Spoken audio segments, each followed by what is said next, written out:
It's the Brad and John Show. It is the Brad and John Show. Today's date is the 17th of October. It is a Friday. This is the B Block. The reason I mention what day it is because a lot of people listen to this show in the future. We do broadcast it live between 7 and 8 o'clock Central Daylight Savings Time. We're still in CDST. But then we put it up on bsshow.us, which is the video channel on YouTube, and bjshow.co. John, did I get that all correct? I think you did, Brad. And what do we do in the B Block? It's time for Brad's Top 3. It's time for Brad's Top 3. You know, you almost were perfectly in tune that time, but Pitch perfect. there you go. Ladies, one more time. Thank you. And now we give you... It's number 3. John, do you know who Renee Rapp is? R-A-P-P, Renee Rapp. Does that name ring a bell? No, I don't know who that is. Well, Renee Rapp, and you're going to laugh when I tell you this, we play one of her songs on Westplex 107.1, down the hall, our sister station, and I have gotten to, quite honestly, enjoy Renee Rapp because she is just downright, I guess you could say, trashy, to the point where she's sort of, she's sort of like a early Madonna, but not as nicely dressed, if you know what I'm saying. Madonna used to dress nice. Oh, yuck. So, Brad, before you get into that, would you? No. Okay. Oh, okay. Never mind. I was going to Google her, but if you wouldn't, I'm not even... if she doesn't match your level, I'm certainly not going to like her. According to this report, and she also claims she's an actress, actress and singer Renee Rapp delivered a scathing critique of Immigration and Customs Enforcement and President Donald Trump in an expletive-laden rant during her concert in Portland, Oregon on Monday. While performing at Portland's Moda Center, the Sex Lives of College Girl stars denounced the recent ICE raids in the city. The moment was shared on TikTok by former CNN journalist Don Lemon. So, oh, great! So here's the part of the rant. Okay, so let's just make it abundantly clear. ICE, this administration, Trump, Trump. Do you think she was a little bit not happy about ICE and about Trump? Yeah, I mean, it's kind of a good gimmick, though, isn't it? It's kind of like Chappell Roan was so outspoken about political stuff during her ascent, and that helped her get a little bit more incrementally famous. Well, I think Renee's... Chappell Roan, I think, is really talented. I don't know anything about this woman. Well, I mean, she's like I said, I like the music because... Here's what I liked about it. She's got the song that we played. I think we just took it out of power rotation. It's called Leave Me Alone. And it's talking about, people bothering her. And yeah, it's about how people feel when they see your name pop up on their phone.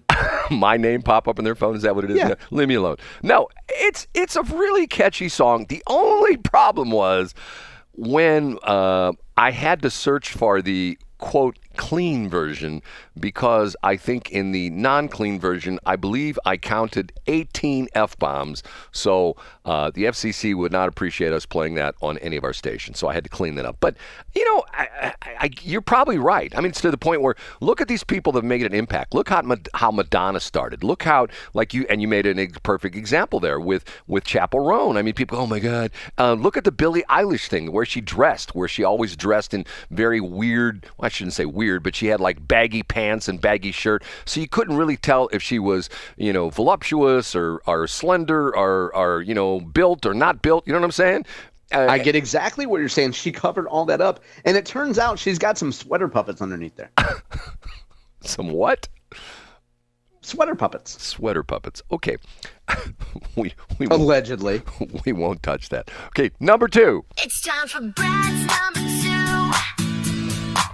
It's time for Brad's number 2. Doing this show, we're coming up on our 2nd year anniversary, aren't we, next month, John? Isn't it sometime in November? We are, yeah, in about a month.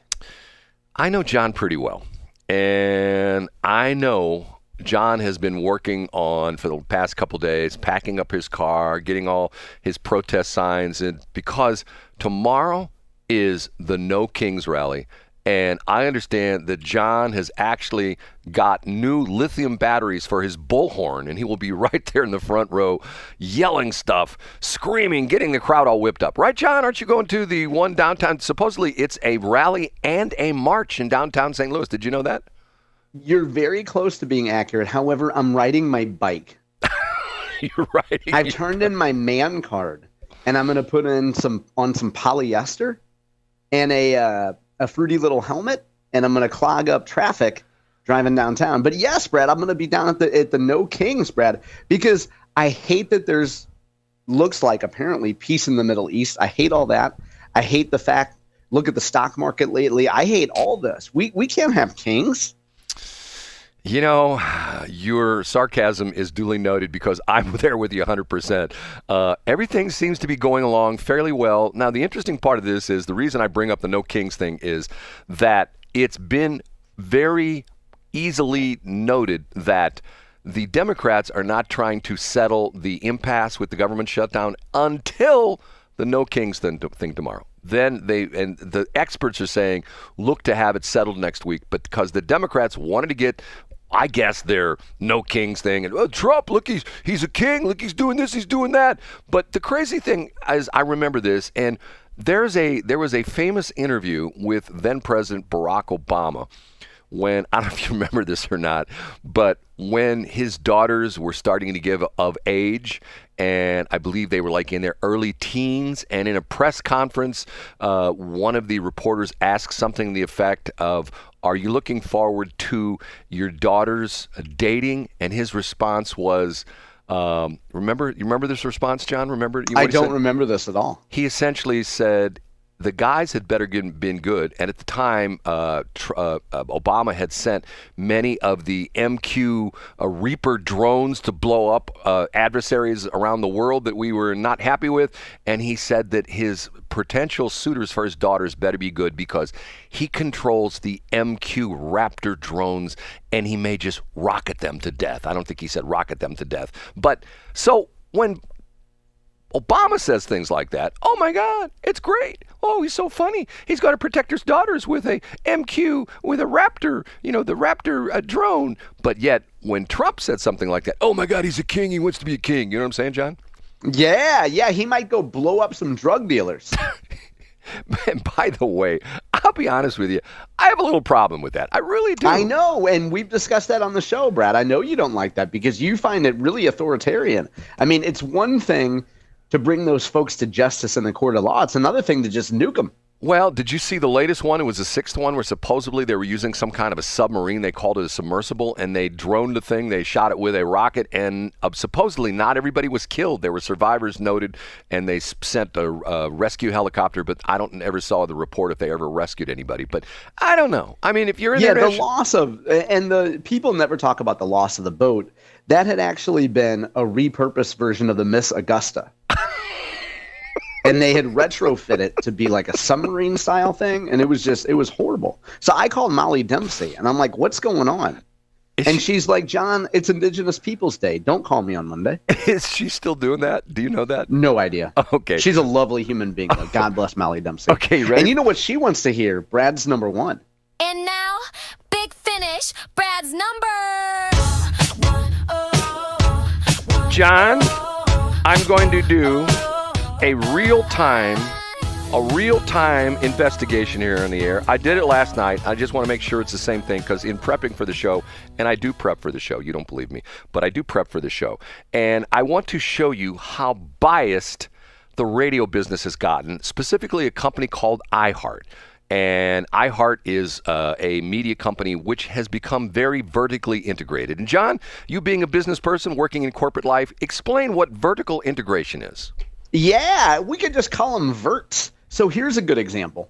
If Brad Hildebrand one day wanted to take Westplex Talk and have a video component and wanted to have an audio component over the air and also have a podcast component and also have a web component and then also, I don't know, partner with the Hoffmans and do a little bit in print, maybe a special section every once in a while that could be included in the E-Missourian circulars, that would be vertically integrated because you would be across mediums.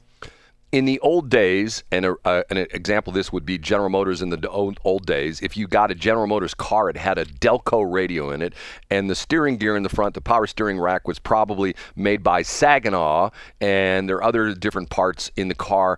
And even though they were different company names, General Motors owned all those companies. So the idea being is rather than contract with Motorola for a car radio. No, they just made their own car radios. Okay, so what iHeart has done, they control many different aspects of the radio business and the entertainment business in general.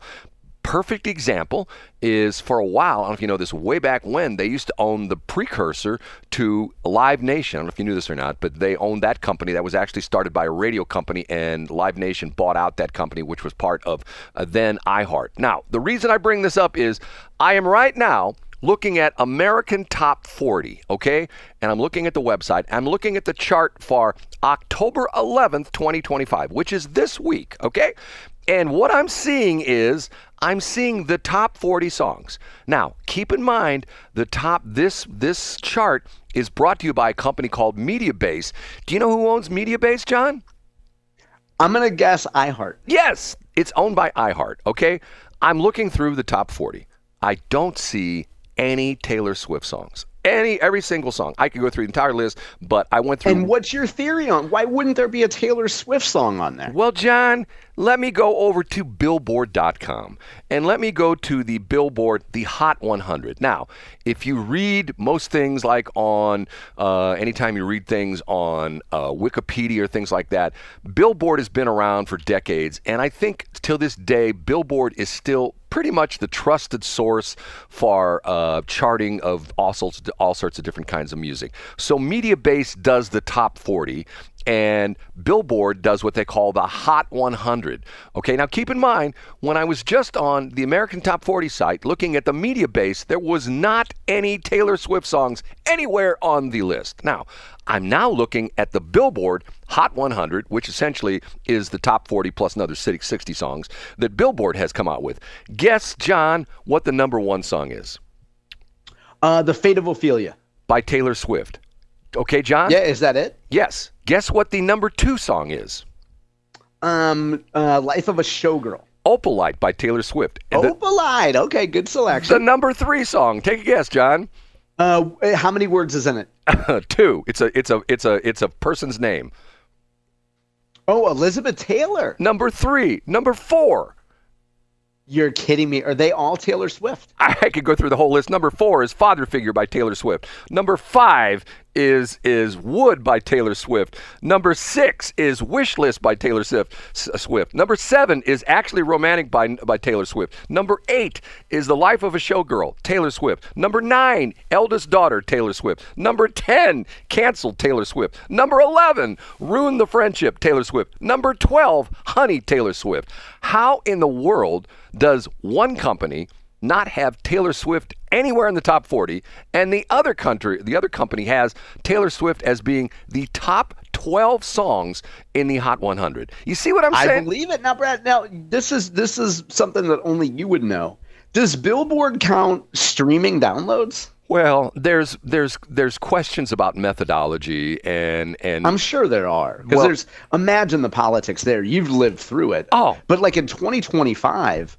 I would imagine that if you would have any sort of factor that includes streaming, every beautiful suburban white woman has been streaming Taylor Swift for the last 14 days. Well, this brings to mind what I say, that when you have a company like iHeart who controls so many levels of radio and media and podcasting, things like that, you can't trust them. I mean, there have been incidents. We used to talk about this when Shelley and I did the BS show.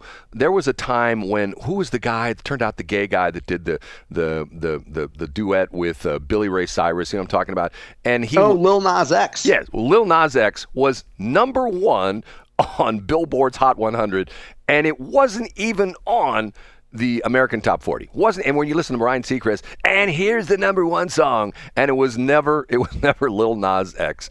And see, I say, and I'm going to get myself in trouble when I say this, but I think I'm firmly implanted this, that somebody in the Taylor Swift organization, the record company or somebody, did not kiss the ring of iHeart, if you know what I'm saying, John.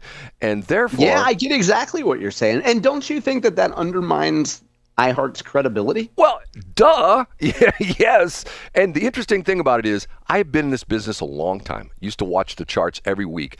I can never, ever remember when there have been times when you've had very hot artists at the time who've had like maybe a number 1 and a number 3 and a number 6 song. You go way back to the 60s with the Beatles. Sometimes it wasn't unusual for them to have 2 or 3 songs in the top 10. I have never, ever seen a chart where the top 12 songs, aren't there only 12 songs in that album? Isn't that what it is, 12 songs? Yeah, there are 12 songs, Brad. So you're saying it's historic. Every single song on the Taylor Swift, The Life of the Showgirl album, has charted and is now the top 12 songs of the Hot 100. And to give you an idea, if you go to number 13, that's Huntrix, and the song is called Golden. Number 14 is Ordinary by Alex Warren, which has been on for a while. Number 15 is Daisies by Justin Bieber. Number 16 is I Got Better, Morgan Wallen. Number 17 is Lose Control, Teddy Swims. 18 is Mutt, Leon Thomas. 19 is Soda Pop by the Soulja Boys and Andrew Choi. And number 20 is Man I Need by Olivia Dean. Other than that, the top 12 songs are Taylor Swift. Yes, I do believe that is a historic feat, which, quite honestly, will probably never be equaled unless Taylor Swift comes out with another album, which is a hot seller and becomes the top 12 songs or however many songs she's got on the album. I just find it fascinating that how in the world, I mean, and if you listen to American Top 40 this weekend, it's on Z1077. They used to be on from 8 to noon. I think they moved it up. I think it's like from 6 to 10 now on Sunday morning. Don't you find it interesting that it's the top-selling album in the world, I think, right now, and you won't hear one song from Taylor Swift on Ryan Seacrest's Countdown Show? Don't you find that a little bit hard to believe? Yeah, that's incredibly strange, Brad. Yes. Now, has mainstream music media weighed in on this? I mean, you're obviously not going to read a Billboard story about this because they're clearly biased about it. But what about? Does anybody else notice this? Well, John, that's something interesting about this because just yesterday when I was doing prep for this show, I actually do prep, John. You don't believe that. But I know that's the second time you've mentioned it this segment. It registers with me. Go ahead. I went to check out the sort of the main publication for the radio industry called Inside Radio, and there was no mention of this whatsoever. Now, the interesting part of that is, John, guess who owns Inside Radio? Is it either Billboard or iHeart? iHeart owns Inside Radio. Oh, nice. So that might bias there. Yes. That might bias their coverage just a little. The industry publication is owned by one of the major players in the industry. Do you have a problem with that, John? Do you find a little bit of bias included in that situation? Is that a little... I think they should roll the dice like the Alfred Montgomery dice. Go to any given week of the Brad and John show, and they should hear Brad talk about how a rising tide lifts all boats. Do you know that iHeart's competition isn't Billboard? It's Amazon. It's Facebook. It's or Meta or whatever you call it. It's TikTok. We're not competing with each other. John, you're making fun of me again. I'm not making fun of you, but I am jam fobbing over here. Hey. I am doing a little jam fob over here. Brad, that's an incredible anecdote about the charts, though. I think what everybody should do is they should do the Brad Hildebrand and Shelley Barr model, or as a moron might call them, Shelley Hildebrand and Brad Barr. And they should go just have some indie gal that sounds like she's Australian or something, but I think she's like from Iowa. And they should play that song Ghost. They should work it into rotation on Westplex 1071. And then we can forget the name of it, and then John has to Google it and find out it's a song called Ghost. John, I'm playing your song right now. Hold on a minute. Look it up in the BJ Show Glossary. I'm playing the Jam Fob song. So. Oh, Jam Fob.